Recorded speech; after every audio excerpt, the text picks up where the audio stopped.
like devices where men with military equipment walk through and meet Ra on the other side and bring their nuclear weapons with them. No. They were used for passing information and passing inhabitants this direction. Oh, by other cultures coming this way, but not by us. By P+45s and P+52s, both Orions and J-Rods. The treaties were basically inflicted on us by the Orions. As they were enforced upon us by the Orions that we needed to do what we needed to do, when they figured out that we weren't able to handle the issue ourselves, they looked at their own history and said, huh, look at the cavemen and women.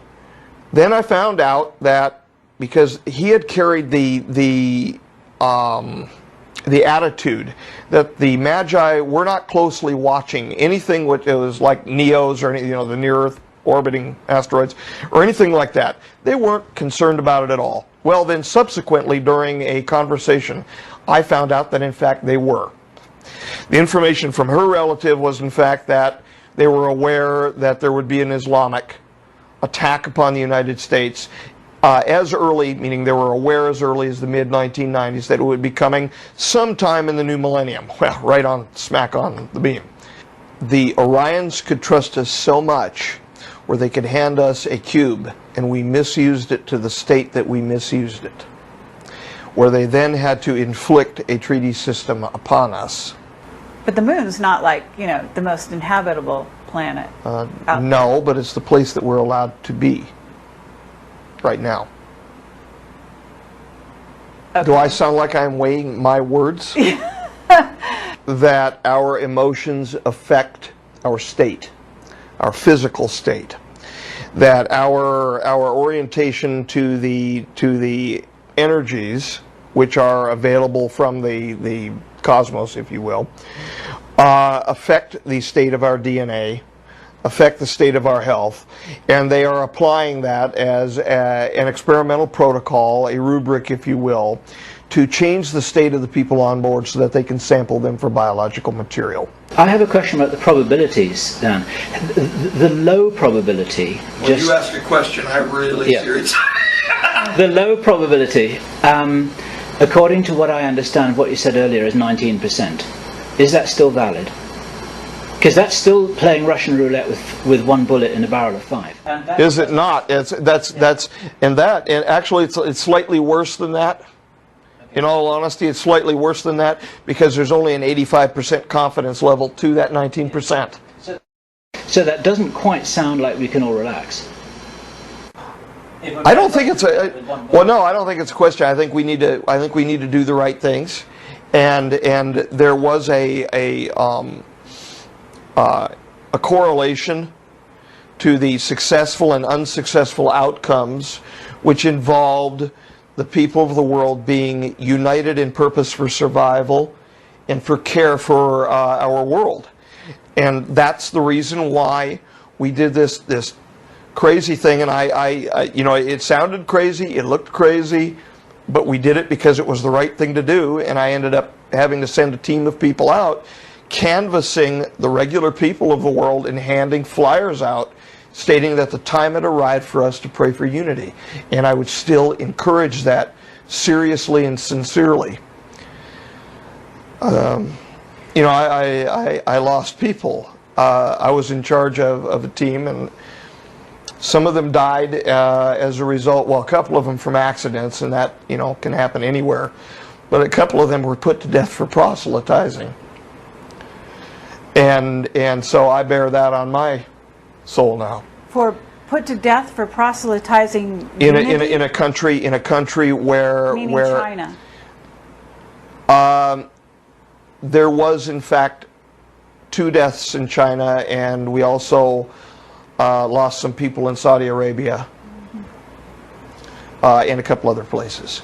I didn't make public how many all we lost or how many all we had, but they did their jobs, and the information was handed out, and we did the best we could. Anyway, you were asking about the Stargate, the possible locations and all of that. On June 16th of 2003 in RV number 0403. Deborah was requested to do a remote viewing session, a sole one, a series of them, in fact, that she conducted, and she found several locations. Among them was, in fact, Voloshanka. Then she even said to the north by the tundra in Russia, and in the southwest Tibetan mountains. I'm sorry, I'm still a little bit thinking about my men and women. I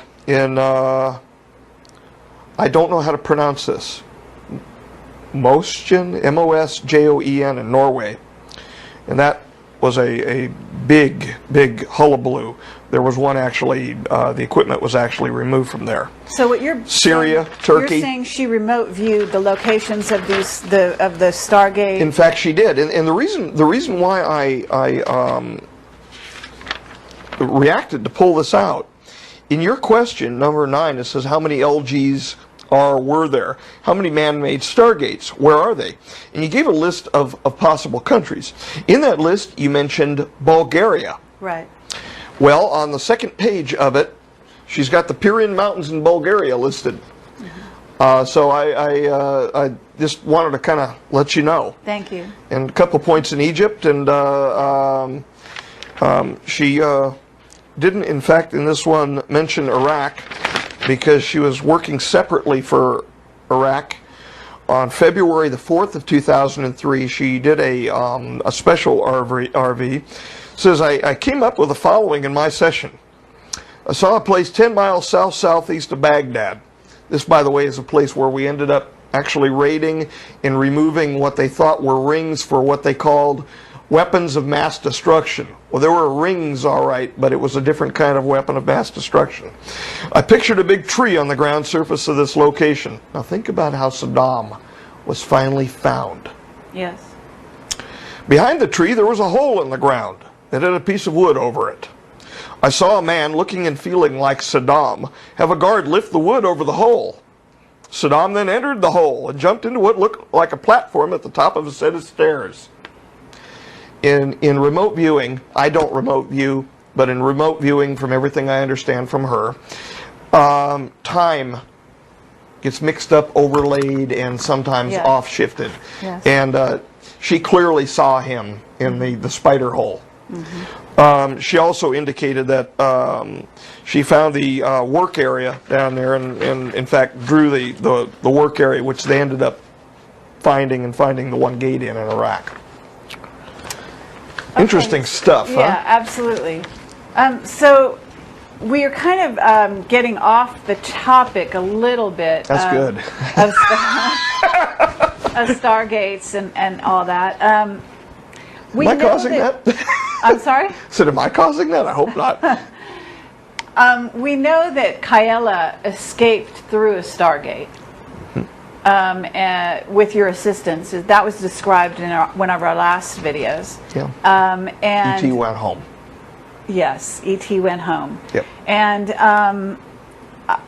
the interesting thing about that is that you also had an experience in which you sort of fell into the Stargate and then kind of didn't go all the way, so you stayed in this reality. Well, kind of. Kind of. I was expelled several yards away onto a slab of, it was either limestone or granite, I'm not really sure, or sandstone.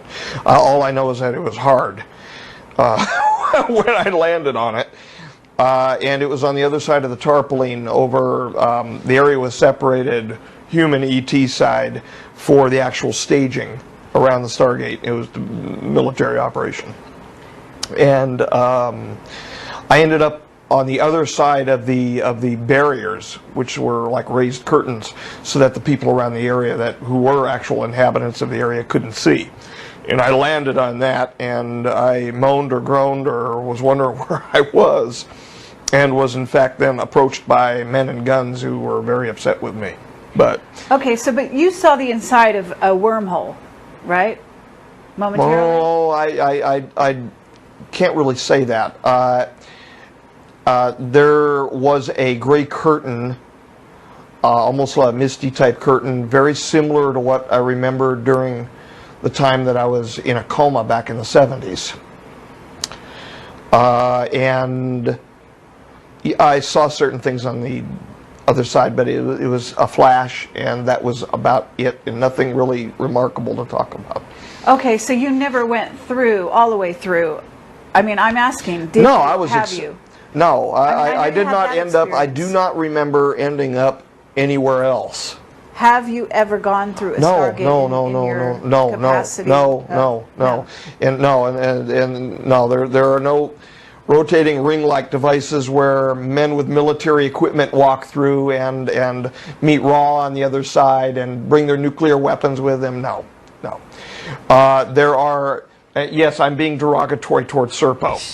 Well, I thought that you were talking about Stargate. Well, that's what Serpo came from. I mean, you know, this list of, well, we've got our nuclear weapon with us and all of this business, and they could have picked something better than the name Serpo if they were going to go with it, but Serpo it's a reptile park in, what is it, Argentina or the Netherlands? It's the name of a reptile park. And I think it was picked more by the former ops who were actually putting the disinfo together, and what they did is they just simply took a name and they turned it backwards. It was Opress. Okay, it's but there was no K4 Stargate code. in Serpo, in the Serpo story, as told to people. Okay. Okay, but There's no Stargate in the Serpo. that's what I said. Yeah, sorry. So what I'm asking is, we have Stargates, okay, that have been decommissioned, Yeah. okay, which access time travel technology. Yeah. Okay. These Stargates, before they were decommissioned, we must assume were used. They were used for passing information and passing inhabitants this direction. Oh, by other cultures coming this way, but not by us going elsewhere? By P+45s and P+52s, both Orions and J-Rods. What about all the other, I mean, I don't know if you're party to this, but how many other races are out there? I am aware of one interdimensional species that won't speak with us directly and was communicating via the Orions, the P+52 Orions. That's it. Okay, so you know, and I've been 20 years. It's confusing to me because I've got so many people with such great certitude. And I've been 20 years around these people, and either they were the greatest hiders in the world, even while drunk, and some of them drunk and recreationally drunk, and that's the way I should put that. Comes with large amounts of money. Sometimes they pay for products to make them feel good or whatever. I have never, you know, it's been a joke. I hate to put it this way, but a lot of the UFO community, like to them, the stories have been a joke, and a lot of them have been proffered by the folkloristics unit in Majestic. They actually promulgated a lot of these stories, and now they hand me the bag to come out here and go, boo, you know, sorry, the boogeyman ain't real, I guess. okay. The only thing that I'm aware of are the P+45s and the P+52s. The intergrades between them over the 7,000 years between them cannot be contacted per treaty. The P+52 J-Rods and Orions I'm aware of, and the P+45 J-Rods. At the time the P+45s were around, they were unaware that the P+52 Orions, which would then be P+45 Orions, even existed. They didn't even know that they still survived at the time. And they only found out as a consequence of coming here in the treaty negotiations.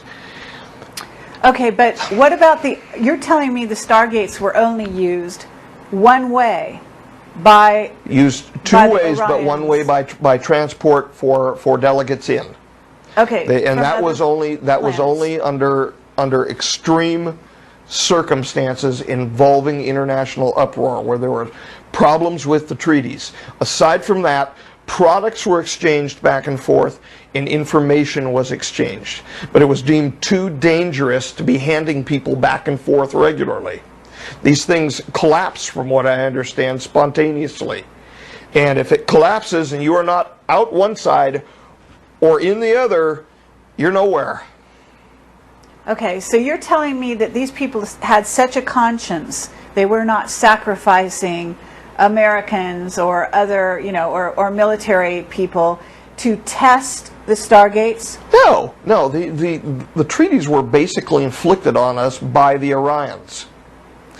As they were enforced upon us by the Orions that we needed to do what we needed to do, when they figured out that we weren't able to handle the issue ourselves, they looked at their own history and said, look at the cavemen and women.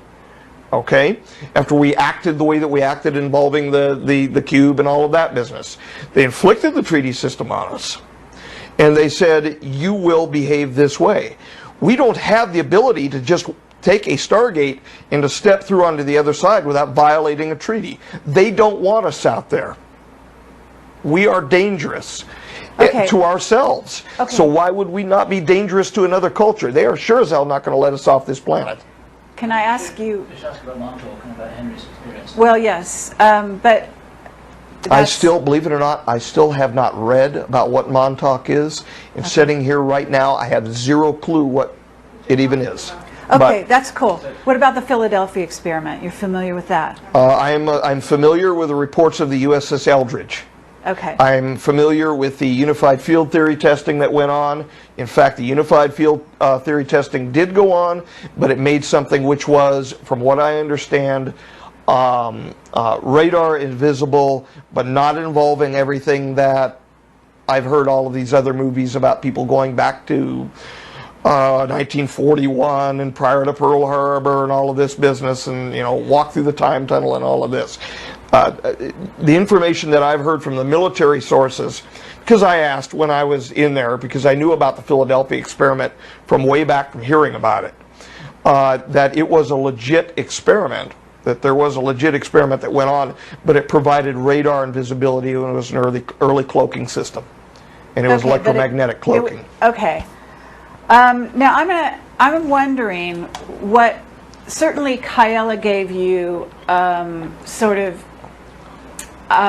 like hidden cards in your hand that allowed you to get information from Majestic, or to trade information with Majestic, such that you would learn what was going on in terms of the Stargates and various things. And if I tell you, that means I'm telling that camera right there. Yes. Mm-hmm. But if and that one. Recently, I don't know if this is in the public domain, but recently you found out that MJ1 had not told you everything about a certain incident. True. Okay, which was a incoming meteor. It was Apophis, and the big thing is the affidavit that I wrote and the dust-up that happened between he and myself was based on the fact that he said, and I told him not to lie to me again, and the reason why I told him not to lie to me again, it involved the time period where I was told to keep my mouth totally shut because of timelines. Then I found out that it was a bunch of garbage, basically just to manipulate me to keep my mouth shut. And after that happened, then more votes were taken, and then I was told to talk. I was given the orders to talk. Yo-yo, okay?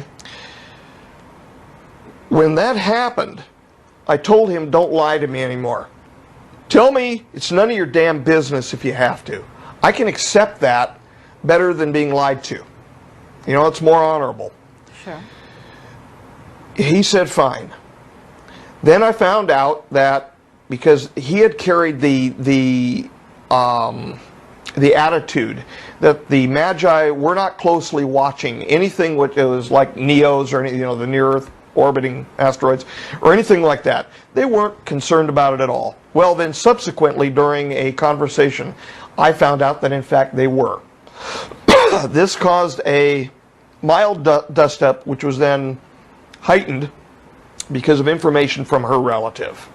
The information from her relative was in fact that they were aware that there would be an Islamic attack upon the United States as early, meaning they were aware as early as the mid-1990s that it would be coming sometime in the new millennium. Well, right on, smack on the beam. That made it worse. I had told him that if he ever lied to me again, I would make him pay a price for it. The simple price was naming him. Okay. But And after that, reason- we've sent. There has been conversation with that particular individual since, and everybody's okay with everybody. I mean, 20 years, more than 20 years. I first met the gentleman at the back of the lambs in the museum. More than 20 years, since the mid-1970s. Relationship is not going to go by the wayside over a dust-up. Sure, I understand. But the reason I'm alluding to that is that here's a case where I know what you're alluding to. Okay. Where you don't know everything about what's happening. And you haven't necessarily been clued in to everything. No, I haven't. And so you are telling me that we don't go both ways in Stargates, and this is what you've been told. Okay? And you are telling me that there's only 2 races, maybe a third that's, doesn't have... 3 races plus us, maybe a 4th. Okay. So all I can say here is this is interesting because we have gotten testimony from a lot of different witnesses, people who have different psychic abilities, who have come from the inside, from Black Ops, like our Henry Deacon, telling us that we are accessing Stargates constantly and going, in fact, between the Earth and Mars and going between the Earth and the Moon, and possibly other places as well. In other words, not just that we're staying out of space or out of the Stargates because the Orions tell us to. Well, they were used. They were used in timeline number 2 to gradually access Moon and Mars. Now, there is a possibility that the information that he has or had has to do with a future timeline. That would make sense to me on that level, but not on the level of, hey honey, let's take the kids to Olympus Mons today. No, but how about if the military is sending equipment back and forth, et cetera, et cetera? Okay. The Orions could trust us so much where they could hand us a cube and we misused it to the state that we misused it, where they then had to inflict a treaty system upon us. Are they running our country? Are they running our world? No. They're simply constraining what we're able to do. No, we're running our own show down here, meaning when I say we, I'm not talking about the common folks that are, like being starved to death every day. We're running our own show politically down here.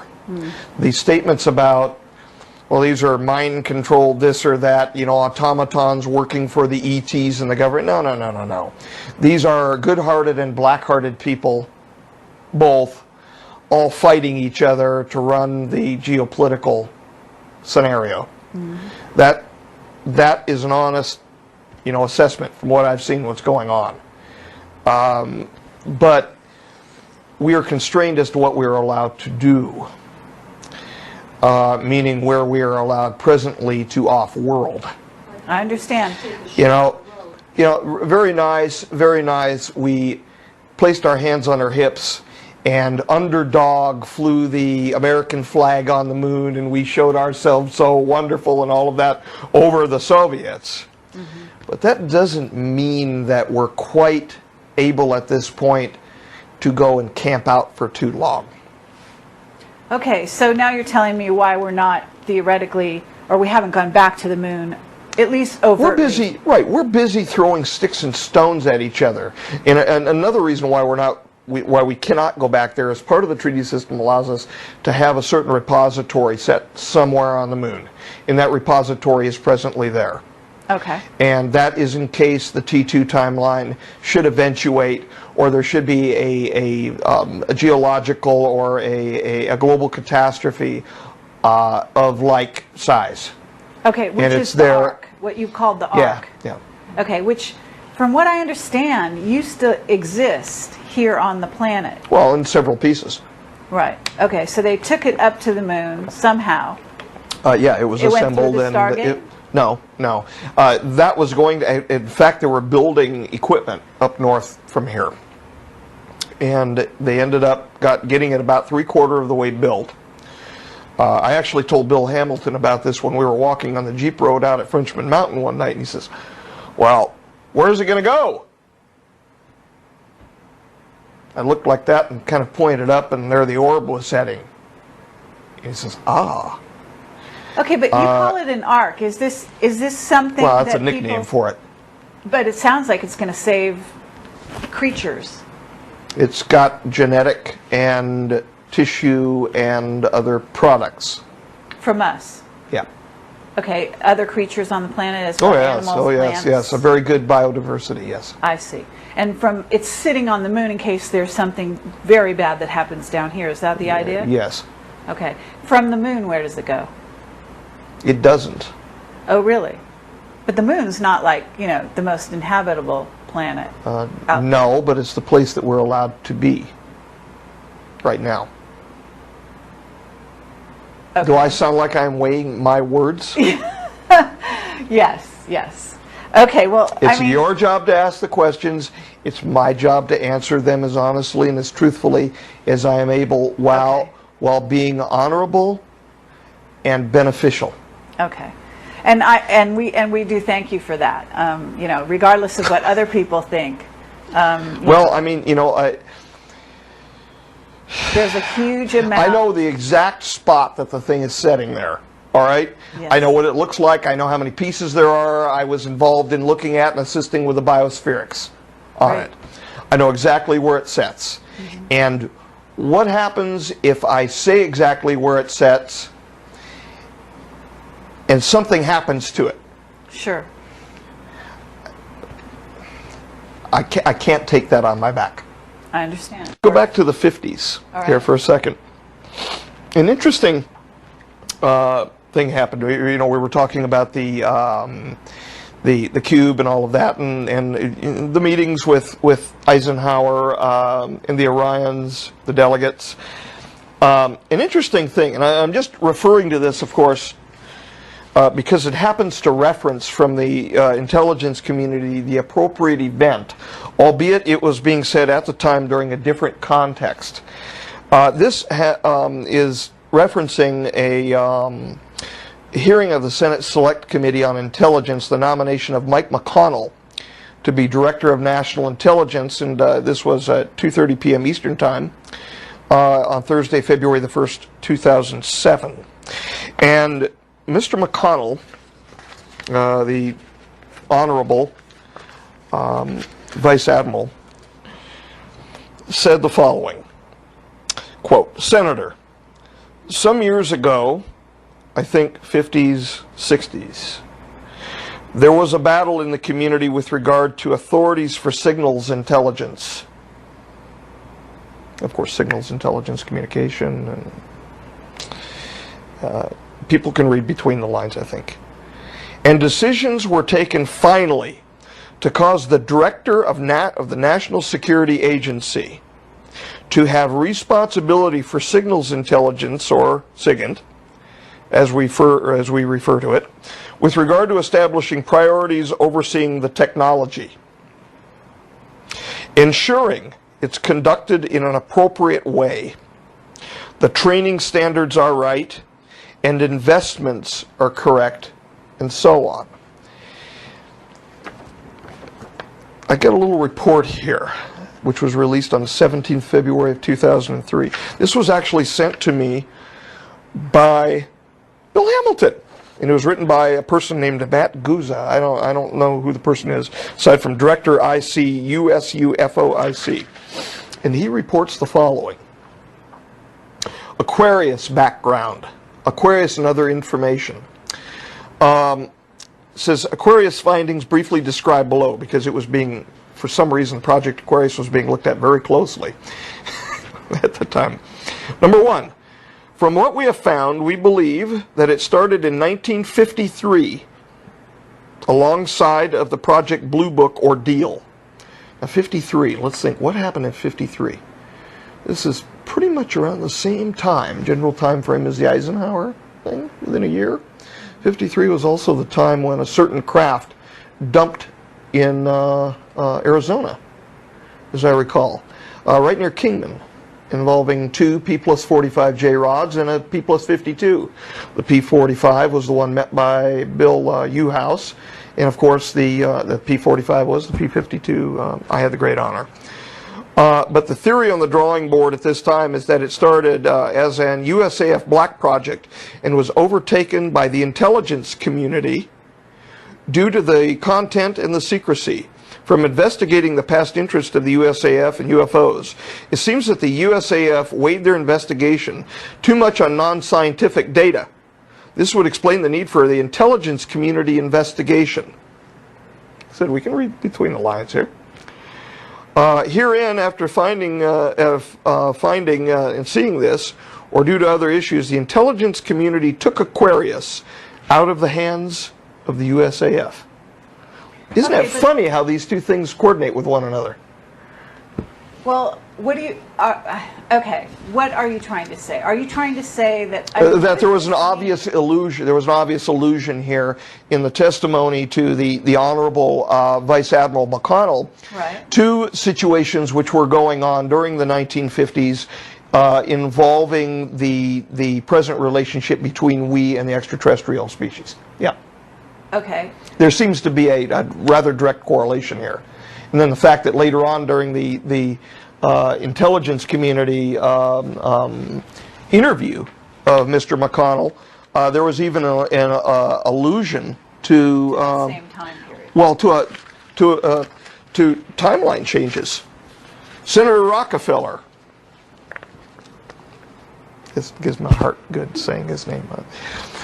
I regret to say that my time has run out, and I think somebody's manipulating this clock, because that much time hasn't gone by. Oh my heavens. And then a woman walked in who was from another committee, and that would be Susan Collins, I believe. But the fact that there was a manipulation of a clock comment going on, and this, and there are several, well, I've got it tabbed up as to the relationships here, but what I'm trying to, I guess, show the folks is how things are said publicly. Yes, absolutely. So, but what is interesting is how many in Congress know what's really being said. Well, the head of the committee here, this committee was chaired by John D. Rockefeller IV, Democrat of West Virginia. And there was I have no doubt that Rockefeller is in the loop. But well, I have little doubt that he is in the loop as well, and may have been in the larger loop as opposed to not the Majestic 12 loop. Anyway, being a member of the Illuminati. No. There was a larger group that existed between 63 and 67 properly in approximately 2002 called the Committee of the Majority. Oh, okay. Okay, well then, all right. I mean, you know, you got people like Rockefeller that can call the war that happened in 1991 as the Persian Gulf Procedure. That's right, he actually called it the Persian Gulf Procedure. Fascinating. Wasn't a procedure that I was in, but anyway. Okay, well, we've heard that since then it's now called, there's 40 members, and it's called, isn't it the PI 40? That's an old name? That's an old name. That's an old name. That's an old name for it. So what you're saying, or what is being said here, is that there is some catastrophic events that have been mitigated to some degree, hopefully, by a certain amount of unity on the planet and a certain amount of effort towards the positive. And I'm assuming removal of equipment, yeah. Okay, but they removed the equipment because the equipment told them to remove it? In other words, they removed the equipment because the history indicated that the equipment was operating during the time of the catastrophe and was a proximate cause to the catastrophe by increasing the amount of energy into our asthenosphere and causing a global catastrophe. Well, it's just that. In a sense, the equipment was telling, you know, it's almost like... well, it was the equipment and it was the delegates. It was also the delegates to the treaties and the representatives, including Kaila. The Orions were saying, hey guys, it's the equipment, shut it down and you'll have better luck? They were the leading force in that, yes. Really? Okay, now I'm going to ask you something that may come across a little controversial, but What? No, we have been talking about such prosaic items all evening. No, but I'm not certain I what could. makes you think that they had our best futures in mind when they told us to turn that equipment off? In other words, why should we believe them? Well, we should believe them simply because of the possibility, and because we're talking about 4.5 billion up to 5 billion people here. All right. Now, let's think about this for a moment. If we leave the equipment in place and nothing happens, so what? What is the harm in removing it? Right. Now, that would be the corollary question to the question that you just asked. If they don't have our best interest at heart, how would our removing that equipment prevent the catastrophe that we're hearing about from 3 different cultures, meaning the Orions, the J-Rods, and the J-Rods from earlier times? How would removing that equipment proximate the catastrophe? Only leaving the equipment in place would be the dangerous move.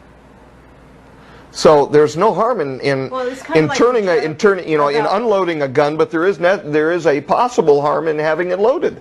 Sure. It's like the joke of believing in God. It's like the Sufi joke about whether you believe in God or not. If you don't believe in God and there is no God, there's no harm. But if you do believe in God and there is a God, it's going to be a good thing in the end, right? Well, may take you a few more trips back, but okay. So I don't know. That's up to God. Right. Well, in a sense, that's what you're saying. This is an issue of practicality. Yeah. If we have a piece of equipment there that could possibly cause us harm, let's say they're wrong and it doesn't. You better pull it apart anyway. We're talking about the consequence of nearly 5 billion people. Okay. What about we would be the stupid idea, not to, in other words. Okay. What about the natural stargates that still exist on the planet? What has been heard from my background concerning the natural Stargate issue is what was going on at Frenchman Mountain. And to access that, they were using one of the Stargate devices. They had it hauled out there. Okay, I mean, for example, Sedona has several vortexes. Oh, sure, they're all over the place. Yeah.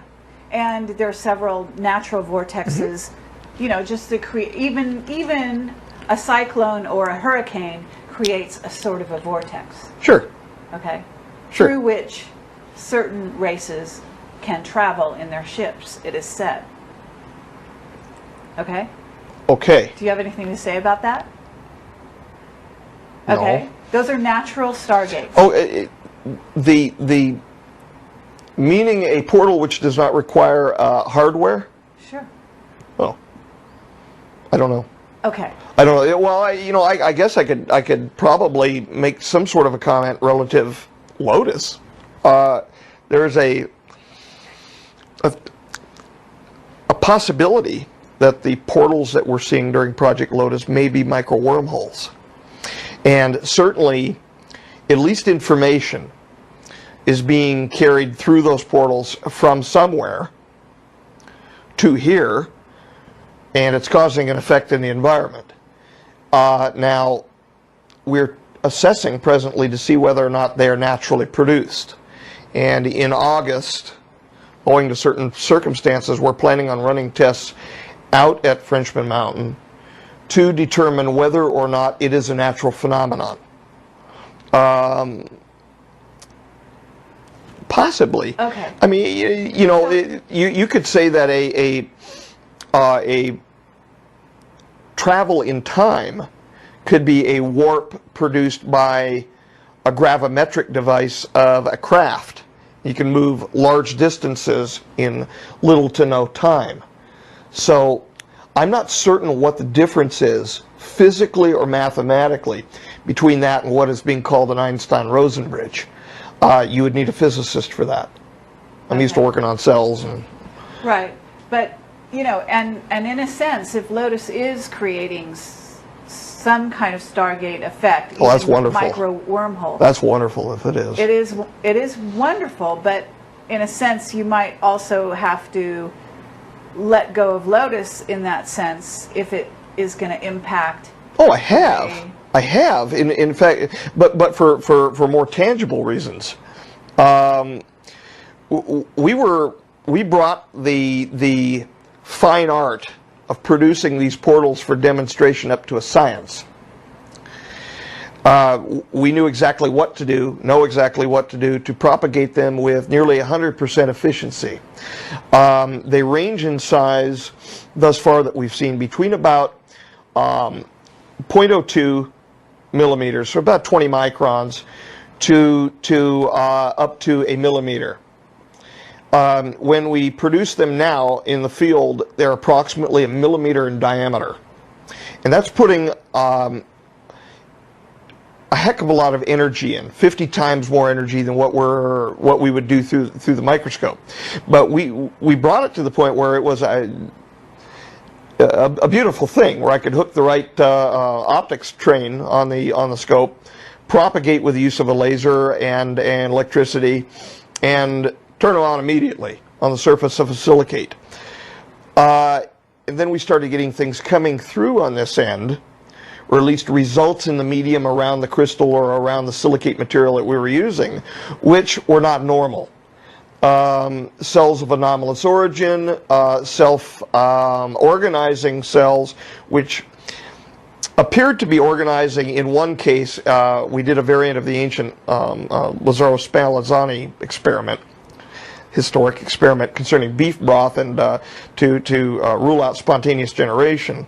And we had a very nice AB neuronal type pattern formed by cells that were self-organizing, and they were clearly morphologically, they appeared like neurons in this soup that we had, and so we had some real problems developing. We had two other consequences where we had what were produced were anomalous cells of unknown quality and coming through. Well, what we had is we had an organization, I think, going on this end. Now we're coming very close, and more is going to be said about a year about this, but we're coming close to determining the mechanism. And what it appears thus far is that there is an opening to a somewhere which is then placed in communication with our environment acoustically. And then there is a series of reactions with microshards of silicate material or microshards of quartz in our environment, which then become actually spontaneously, or nearly so, enclosed with material from our environment. And they move off to various locations and actually have effects on target cells in our environment. And so it's apparently based acoustically. Okay, but that's understandable, although it's complex, and I'm not a biologist, so I don't pretend to understand all of it. But I understand where you're going with this. But but in essence, to get back to Stargates, because that's the subject of this. Really? Am I still? No, you're there. But the thing is that what I'm curious about is... I'm loosening the lock on the camera, so it gradually... I'm actually curious whether or not these natural stargates that do occur in nature are not being accessed by beings, whether they be the Orions or whoever, at will, into this dimension. I've got no information that the P-52 Orions or P-52J rods or the P-45J rods are accessing such a system, save the use of time travel technology, gates to move from one spot to another, and then the use of craft for moving from there to here.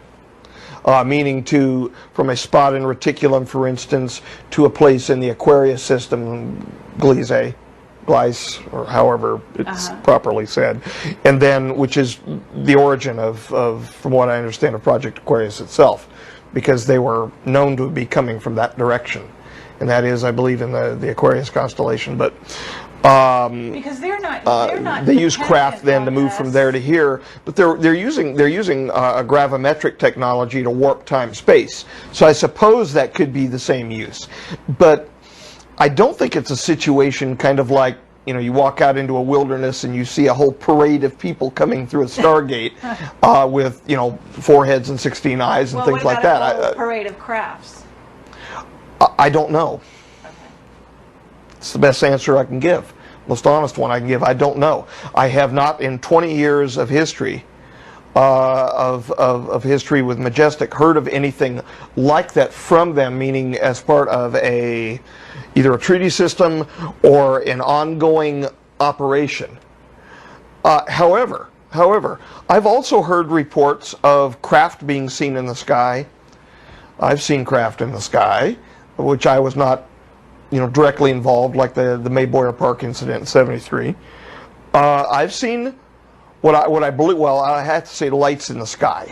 Well, not craft. We've seen. Come on. We've seen. She has seen craft, and she's not feeding me full a line of bull. You can stare at the sky and see the crafts zipping around.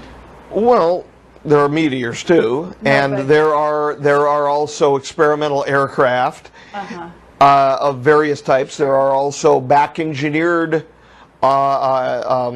aircraft, which are being spotted too. The triangles. All I'm saying is that according to what you're saying, there is a treaty in which we had stargates or access to wormholes that we mechanically opened and closed. Yes. Based on a treaty system in which we were allowed to get information and send information back and forth, but that we didn't use to go out, but they used to come in. Is what you're substantially telling me. Yes. Okay. But we've closed all those down, yes, according to what you're telling us. Yes. Okay, so now I'm asking... Where's the yellow book? No.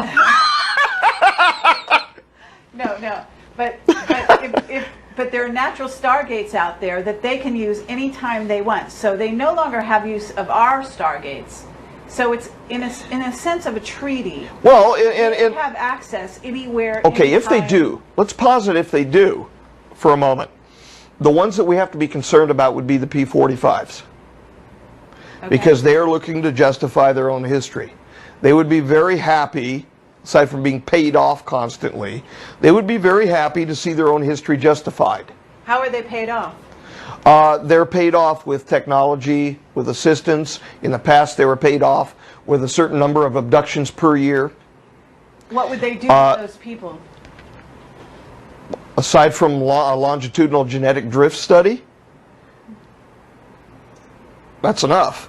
Some of them were literally handed over, and I consider it illegal, and I consider it a violation of international law. I consider it a crime against humanity, and that's why I did what I did to stand up against it as best as I could and to get it off the books. What about the idea that some P-45s have shape-shifted, excuse the terminology, but into human form, are here working in the government under a human form, furthering their own, demands on history? It is a substantial probability that they have the ability, because I've interacted with ones that would ostensibly look human, and I really don't like talking about the so-called man in black or men in black.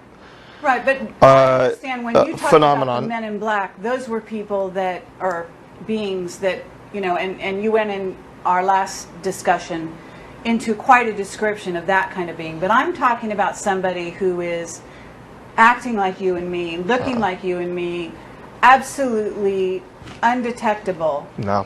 And still could be furthering, or could even be... If they are, they're not J-Rods. If they are, they're not J-Rods. Orions, possible. They are very, very brilliant people. The very short interactions that I had with them, I was impressed, whereas I would not want to be spending that much time around P-45s at all. I would have enjoyed. In fact, I would have felt privileged speaking with them further. You're talking about, when you say Orions, are you talking about the Nordics?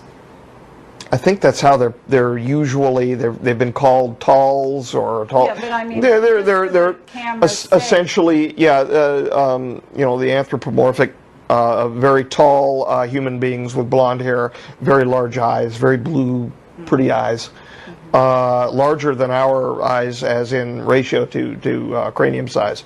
The orbits are larger, etc. Just brilliant. Just absolutely brilliant people, and what I found most intriguing about them is how they modulated what I consider their brilliance through emotion. The emotions coming from them were so less rudimentary. They were so more complex than what even I experienced with Kaela. I would have really enjoyed spending some more time with them. Okay, but they're here on this planet interacting with us. Isn't Well, that right? they interacted with us. I'm not certain if there are presently any on Earth or not right now. Okay. I would say that you know, they're 50,000 years, a little more than that, ahead of us. Given the similarity between body structure, between size even and body structure, cephalothoracic to thoracic ratio, similar enough. I think they could probably, if their eyes didn't look the way their eyes look, they could probably get away with walking around. Okay. But their eyes are, they're way larger than ours, and they look like, essentially like these Bratz dolls that the little tween girls are going after nowadays. You know, the eyes are too large. You see these eyes, these hypersized eyes. I mean, it's fine on a Bratz doll, but if you walk this thing out onto the street, it's going to get picked out very quickly. Okay. So I just don't think so. Now, I at the same time, I have to say, are they smart enough to probably get away with it? Figure out how? Maybe. Maybe. I doubt it, personally, because I've met a lot of very interesting, but a few strange people in the last 4.5 years talking with the public who believe that there are literally reptilians walking around that are wearing masks and things like that. No. You know, I'm a little more rooted in reality. I hate to put it that way, but no. I joked with her that I wanted to do something over at the first place where we were at for my debriefing. I said, when the debriefing gets done, what I wanted to do is I wanted to hire some special effects people for real. Would end the debriefing, and then we would stop, and then we would begin filming with another camera. And I was just suggesting a joke. It never got pulled off. Somebody.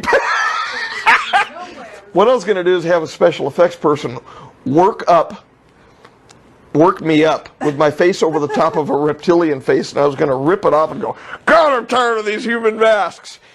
And just have this little segment put out there as a joke. But she told me that people would take it seriously. People would believe it. You can't do that. Yeah. People will believe it. It's true.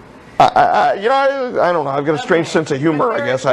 Okay, but you had a dealing with P-45s, P-52s, and these beings are, their treaty system is being adhered to because they are here in underground bases, monitoring us at all times, because otherwise, how do they know that we are abiding by a so-called treaty? Because supposedly, we broke treaties. Isn't this right? Well, we have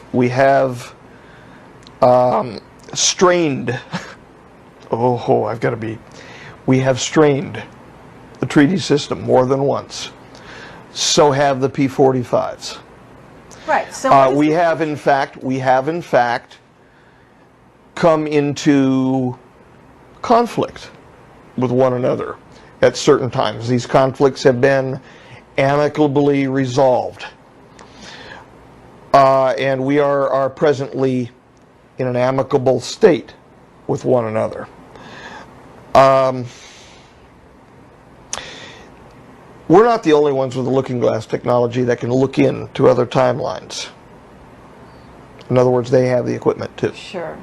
And so it's not that difficult for those who might be wishing to enforce the treaty on their great-great ancestors, to look into the present time as an expression of them looking into their own past and watching it change. Okay, so in a sense you're saying they know what we're going to do before we do it. They know the probabilities. And so they are substantially capable of interacting with us if they feel that those probabilities are moving to eventuate their own history as they have it written for them as being an outcome. And they find that, the P-52s find that as an unacceptable outcome. So they're pushing their advantage whenever they can. They're pushing the advantage of not justifying their own past so that they may either split off on their own timeline, but that their own history would not eventuate a catastrophe. Now, if you consider that pushing their own advantage, sure. Now, the P-45s, the characterization that you placed pushing their own advantage, I would say that was an appropriate characterization. Well, I was that they would be, talking about yeah. The P-52s are much more amicable and a little farther along.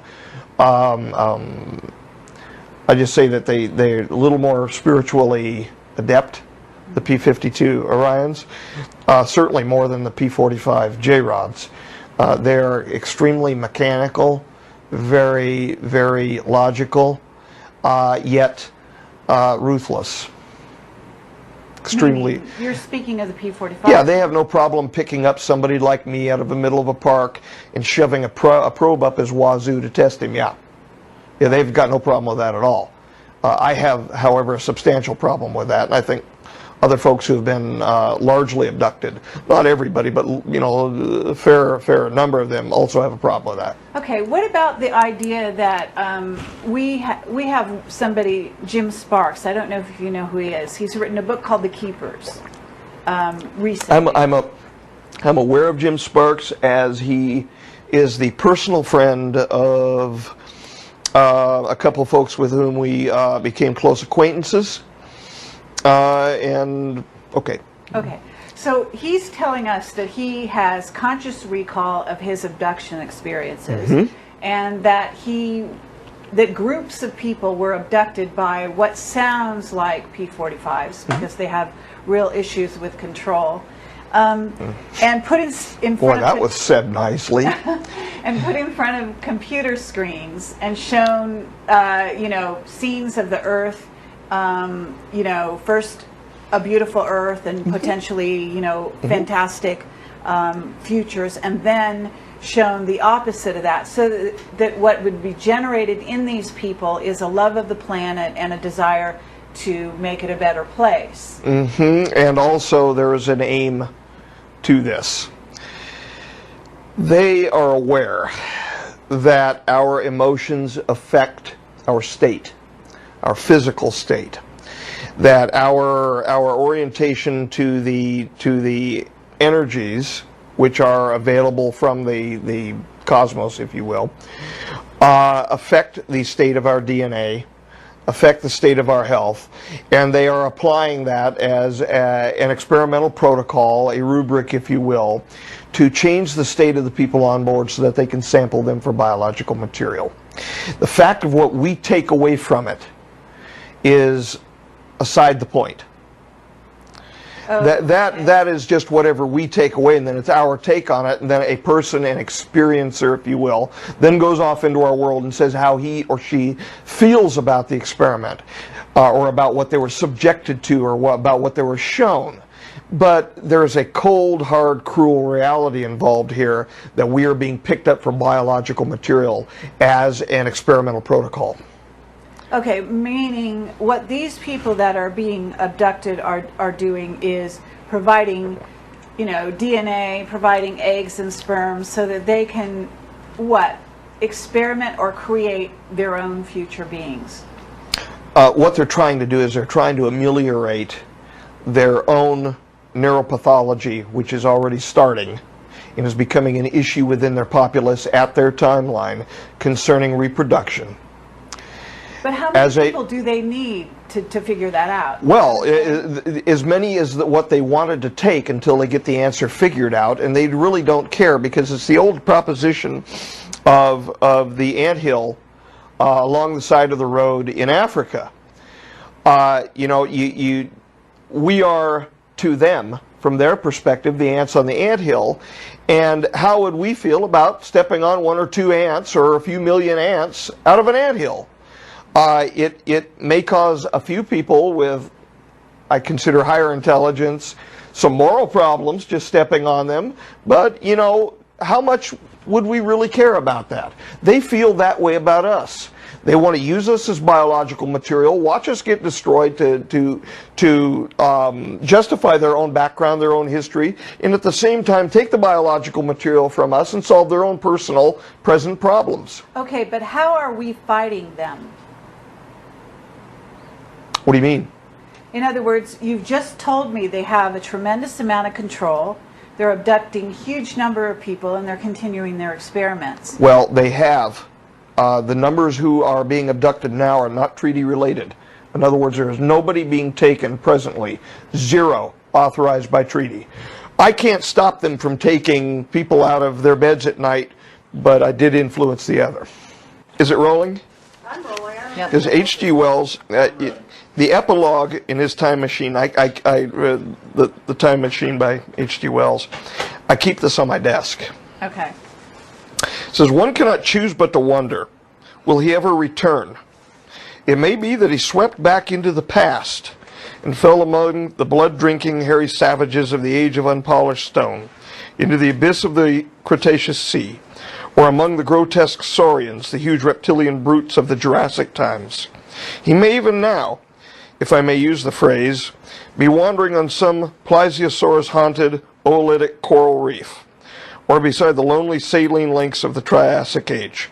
Or did he go forward into one of the nearer ages in which men are still men, but with the riddles of our own time answered and its wearisome problems solved? Into the manhood of the race, for I, for my own part, cannot think that these latter days of weak experiment, fragmentary theory, and mutual discord are indeed man's culminating time.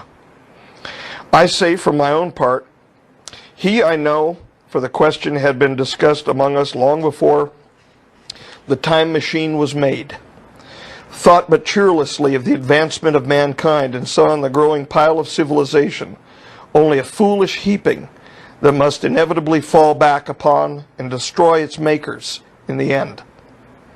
If that is so, it remains for us to live as though it were not so. But to me the future is still black and blank, is a vast ignorance, lit at a few casual places by the memory of his story. And I have by me for my comfort 2 strange white flowers shriveled now, and brown and flat and brittle, to witness that even when mind and strength had gone, gratitude and a mutual tenderness still lived on in the heart of man. That means a lot to me. I actually hold on to that, and I hold on to that so much as such a prescient bit of thought that I actually keep the flowers from my great-grandmother's grave in there with it. You know, I don't know what's going to happen in the future, and all I can do is hope like everybody else and pray like everybody else. Okay. Well, thank you, Dan. You know, and I understand that we've actually overtaxed you and asked you, you know, an incredible amount of information here, and you've been very generous, and I really want to thank you. Well, it's my Project responsibility to say truth. Okay. Well, you definitely do that, and what I would like to also say is, how do we fight them? For the people that are out there, and what we know is unity is one way in which we are progressing out of a certain timeline into another, right? Yes. Okay. But if you have It's- anything it's- else it's- to add to that I would like for to add people, something. Well, to Okay. me, it's unit. It's constant vigilance. Yes, constant vigilance. that's good. That's very good. Constant Okay. vigilance. Also, there are many operatives, not just like Marcia and myself, but many operatives who are coming out of the old Majestic who have had experiences like this. Most of those operatives are not willing to say anything. However, that doesn't mean that they're not doing things. We are acting in concert with some of those operatives and with other groups to try to motivate the information from the inside, which could be used for the beneficial application for humanity, to humanity. And we're doing our very best to motivate that through. And some of it is being seen in very little snippets of it, the projects that we're proposing that are going to be coming in the future, like Argo and ISIS. I guess the only thing I can really say aside from the constant vigilance is to act to the right. When a wrong needs to be righted, or there needs to be a stand taken for what is right versus wrong, that our present time doesn't mean that that we're so modern we have to get rid of the ideal for the real. We create our own reality, and so we should, in my view, act toward the ideal to create a better real for ourselves. Do you have a video or story that you would like to have posted? Email me. If you have a story and are able to record audio, that would be preferred but not a must. I use the robot voice because my speech was nuked by multiple strokes in 2019. I look forward to hearing from you.